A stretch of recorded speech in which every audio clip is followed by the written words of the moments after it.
नाक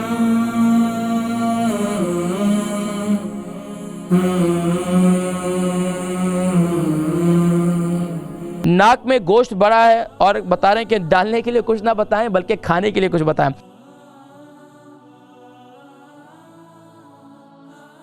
कॉलर अस्सलाम वालेकुम।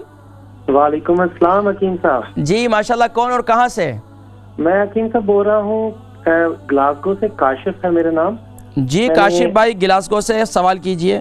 जी वजन कितना है और आप ये बताइए कि आपका उम्र कितनी है? मेरी उम्र 40 इयर्स है। और वजन कितना है? वजन मेरा 100 kg है। 100 kg है। अच्छा ये बताइए सवाल क्या है? सवाल ये है कि मैंने पूछना था, जो नाक में गोश्त पड़ जाता है ना, अच्छा उसके लिए मैंने कुछ आपसे पूछना था कि इसमें है क्या है। तब नबी में उसमें डालने के लिए नहीं बताइएगा प्लीज, कुछ खाने के लिए बताइएगा। नाक में डालने की बजाय। क्यों आप 40 साल के होकर आप डरते हैं? कमाल हो गया, एक कतरे से। नहीं, अगर कुछ वो भी ठीक है, आपने बताया था लास्ट टाइम, लेकिन अगर खाने के लिए भी कुछ बता देंगे तो। चले मैं बताता हूँ, ठीक है।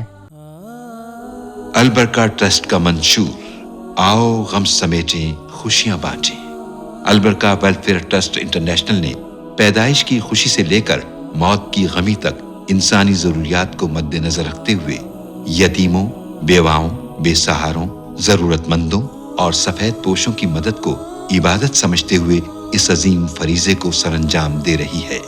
सिंध और बलूचिस्तान में अल बरका ट्रस्ट आपकी ज़कात, अतियात और सदक़ात की बदौलत इन्हें तन्हा नहीं छोड़ता और इनकी जरूरियात को पूरा करने की हर मुमकिन कोशिश की जाती है।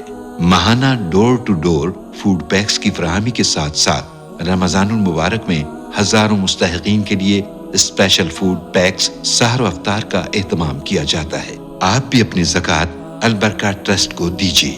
राब्ता कीजिए 0121 6677 399। काशिफ भाई ग्लासगो से, इनके 40 उनकी उम्र है और 100 kg इनका वज़न है, 102 kg इनका वज़न है, 100 kg इनका वज़न है। नाक में गोश्त बड़ा है और बता रहे हैं कि डालने के लिए कुछ ना बताएं बल्कि खाने के लिए कुछ बताएं। देखिए जी, नाक का गोश्त बड़ा हुआ है तो ज़ाहिरी बात है, अब गोश्त नाक का बड़ा हुआ है तो अब ज़ाहिरी बात है उसको जब तक कोई चीज़ लगेगी नहीं तो उसको कहाँ से वो ठीक होगा। इसका एक काम तो ये करें भाई, आप नाक के लिए कुलौंजी का तेल इस्तेमाल करें, एक काम ये करें। दूसरा मेरे भाई, आप क्या करें, सुबह के वक़्त में कुलौंजी का तेल, शहद और अदरक का जूस इसे इस्तेमाल करना शुरू कर दें। अल्लाह की बारगाह से कवी उम्मीद है कि इंशाअल्लाह ये आपकी ये मर्ज़ दूर हो जाएगा। इसके साथ साथ आप हर फ़र्द नमाज के बाद जो है ये आया मुबारका यानी कि ला युसद्दऊन अन्हा वला युनज़िफून, ला युसद्दऊन अन्हा वला युनज़िफून अव्वल आखिर दुरूद शरीफ के साथ पढ़कर, इस तरह पढ़कर अपने उंगली पर फूके और इस नाक के हिस्से पे, जिस हिस्से में आपको डॉक्टर ने डायग्नोज किया है वहाँ पर उंगली शहादत की उंगली फेर दें। इंशाअल्लाह ये अल्लाह तबारक व तआला आपकी नाक के गोश्त का जो बड़ा हुआ है इंशाअल्लाह ये ठीक हो जाएगा।